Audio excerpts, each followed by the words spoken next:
It's time for a little comedy, a little content, and a lot of conversation. It's the Geno Jones Show, exclusively right here on YouTube.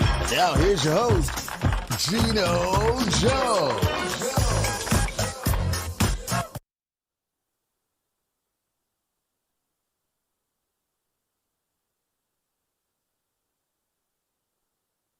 I bet you can hear me now.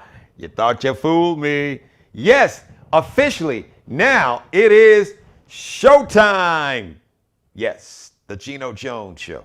Okay, I know you figured it out, right? Yeah, you figured it out. You're smart. So I come to you live Monday through Friday, 6:30 p.m. Eastern, 5:30 p.m. Central in Chicago or up in Kenosha, Wisconsin, which is halfway between Chicago and Milwaukee.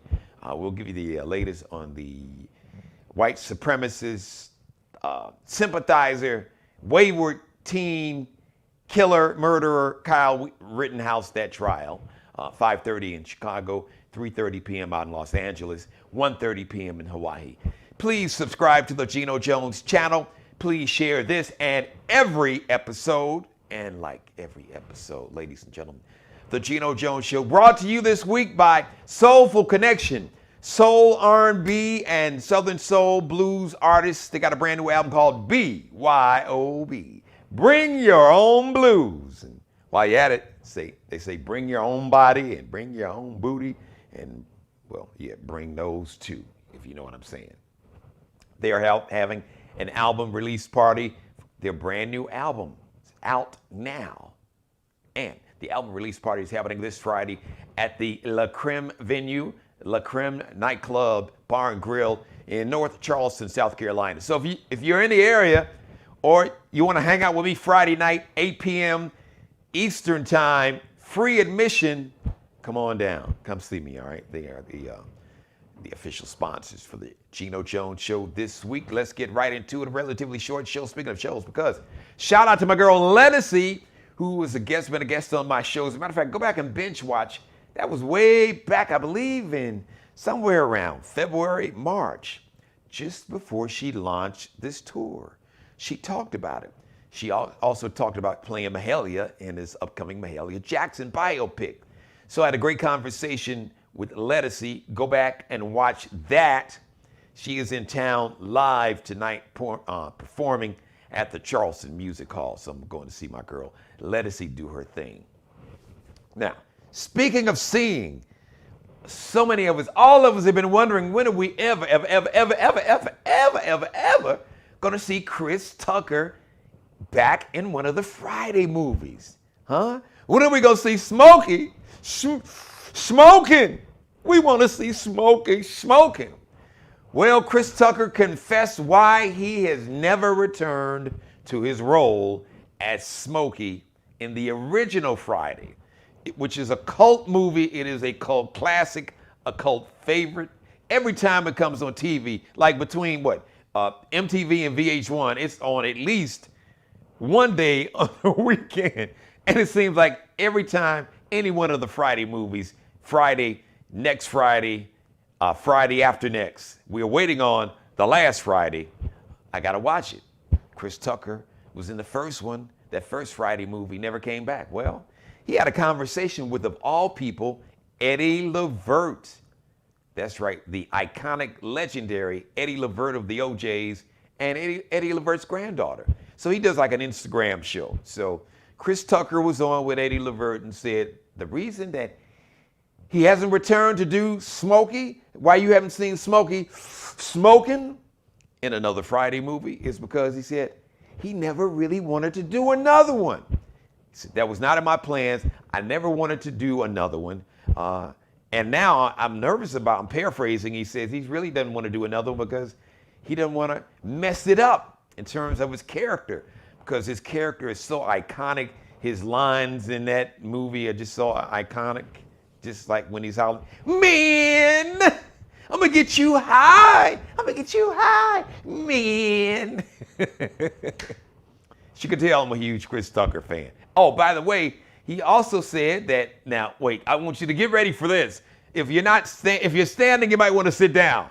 Chris Tucker said another reason why he never returned to Friday as Smokey is because he didn't want everybody smoking weed like his character was in the movie Friday. I kid you not. His words, not mine. He said, I didn't want everybody smoking weed like I was in the movie, like my character was. Wow.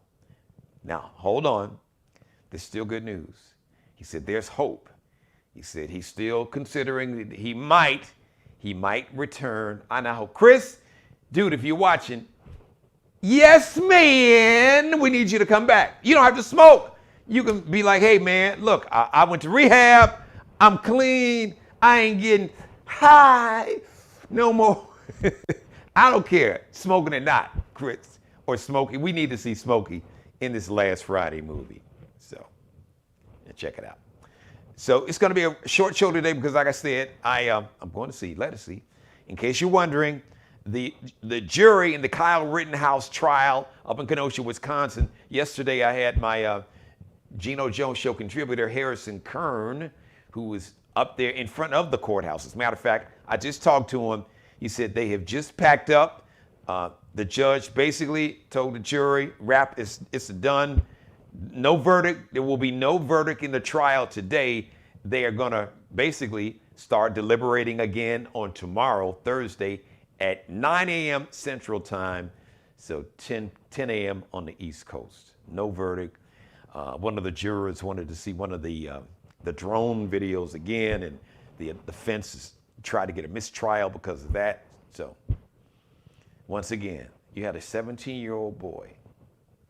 First of all, his mother allowed him to have this basically assault weapon, a weapon of war. Now, I'm just going to call it like it is. Why a 17-year-old kid needs an assault weapon, needs an AR-15 to what? You don't use that weapon to hunt animals. You use that weapon to hunt and kill. You use it to hunt humans and kill humans. So why would his mother allow him to even own a weapon like that? Then to put him in the car with the AR-15, drive him from Antioch, Illinois, across the state line, across the border into Wisconsin, and drop him off and leave him by himself, walking around with this AR-15 strap, talking about he wanted to protect the community, a community that he did not live in. I don't give a damn about his daddy living there. Him and his mom are not together. That's not his community. And dude, you are not the police. You have not been deputized. See, these white nationalists, they call themselves white supremacists. There's nothing supreme about being a coward and a racist and a bully. They're bullies, they're cowards, and they're racist. And this kid has been brainwashed. So he needs to pay the consequences. I'm sorry, the dad in me and the human in me, yeah, you want to have compassion, but I can't. You were man enough, and your mama was crazy enough, and you thought you were man enough to take this gun and you went and shot 2 people. Okay?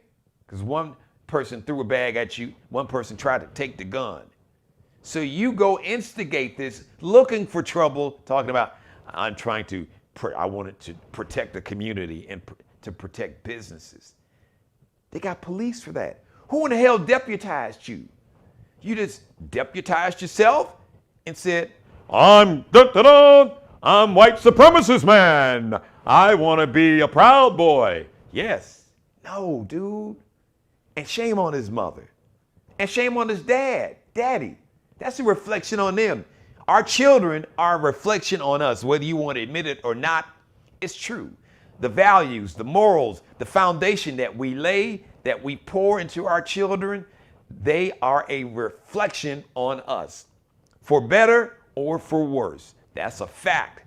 That's not an opinion, that's a fact. So that kid is a reflection on his mother who took him there. Then he sat in that courtroom with them crocodiles. I've never seen anybody cry like a dry cry. You crying and making these ugly faces, not one teardrop. Not one teardrop. came out of this kid's eyes. So you were man enough to kill 2 people, shot at a third guy, and you missed it, but you shot at a black guy, killed the 2 white guys, which is really going to be the interesting dynamic in this trial.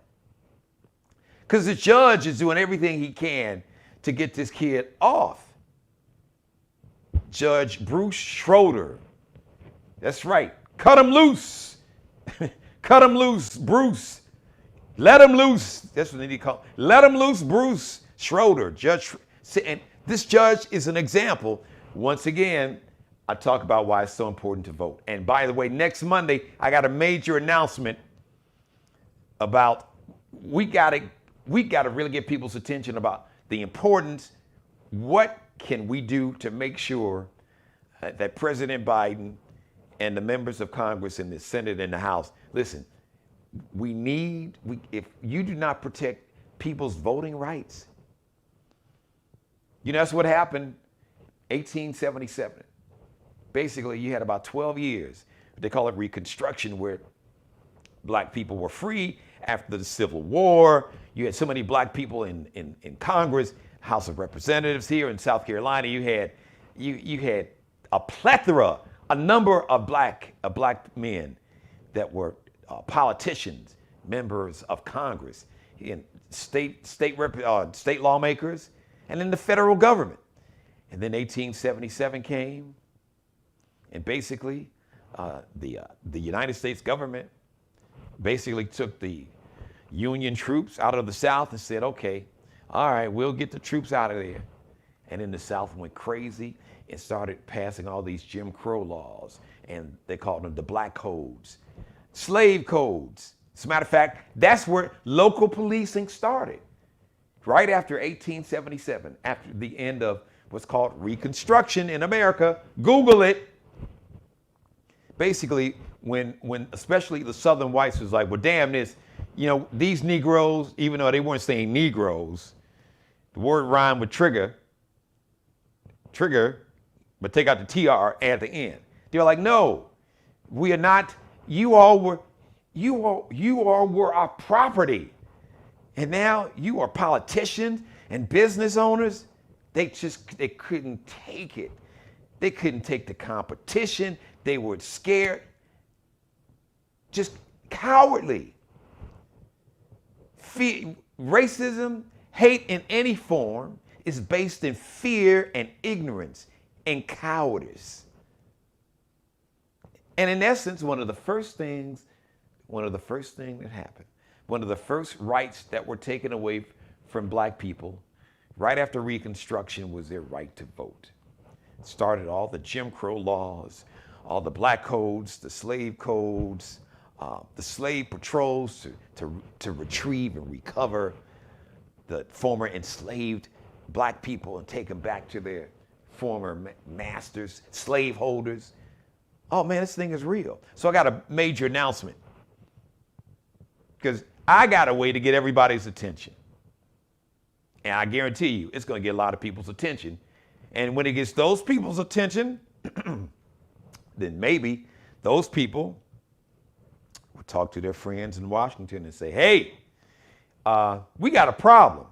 So you need to pass this Voting Rights Act. You need to pass the John Lewis Voting Rights Act or the Freedom to Vote Act. But anyway, I digressed. I kind of diverted. I was talking about the Kyle Rittenhouse trial. So basically, you got a kid claiming self-defense. You went looking for trouble. You went in there with this AR-15. People were threatening. You were pointing this gun at people. You had one person grabbing the gun, saying, don't point it at me.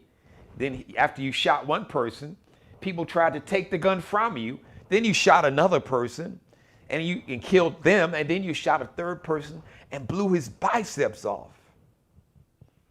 So you go in looking for trouble under the guise of, I was trying to protect the community, self-defense. See, if you all let this dude off, it's going to set a dangerous precedent. But I'm just going to say this again. There are elements in this country that want chaos. There are elements in this country that want a civil war. They want a race war. They want black and white people and brown people shooting and killing each other on the streets. Because there are people who believe that they will benefit politically, that they can gain political power by instigating a civil war. This is not me talking. These are the white supremacists and the white nationalists, Proud Boys, the Oath Keepers, the 3%ers. Just go look at some of the video from January 6th. They looked into the camera and said it. They were live streaming it. It's going to be a civil war. It's going to be a race war, and we're ready for it. And we're taking back our country. Taking your country back from who? It's not your country. It's not my country. Unless you are an indigenous Native American person, it's not your country.